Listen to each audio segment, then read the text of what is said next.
Job never recognized that it was God.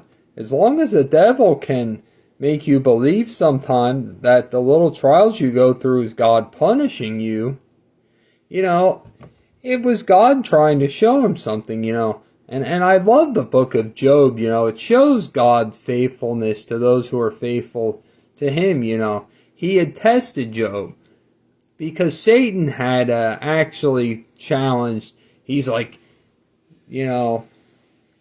telling God there in the very beginning, and that was the whole thing, the basis on the whole book of Job. Everybody there missed the conversation that God and Satan had, and Satan's there like, oh, he's gonna curse you when all this happens,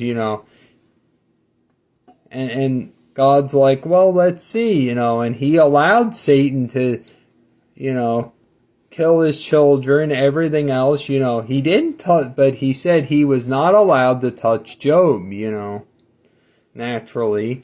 And Job there stayed faithful through it all. Even through his wife saying to curse God, he refused to do it. He wouldn't do it. He was faithful to God.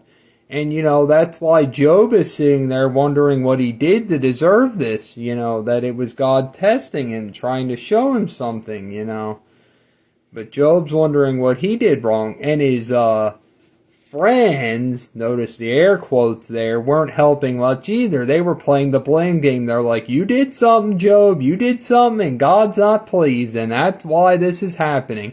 And Job just keeps repeatedly telling them, look, I'm innocent, I'm innocent. I've been faithful to the Lord, but they wouldn't listen to him. And you see at the end, the Lord speaks to them, and he says, he goes to Job, he just goes on and on. He's like, were you there for the creation of everything? He just goes on. He's like, where were you, Job? Don't challenge me. And he went to his friends. He's like, I am disappointed at how you've treated my servant Job, And what we see later is the ending then. Job lived prosperously again. God blessed him again with everything he had before. Actually, double that, I believe it says, But here's the thing. The little trials you go through, sometimes the devil, and he's done it to me too, will try to convince you that God is punishing you. And sometimes he'll put people there trying to convince you of that. But remember, God is faithful to those who are faithful to him. And he loves you more than you could ever know. I love you too.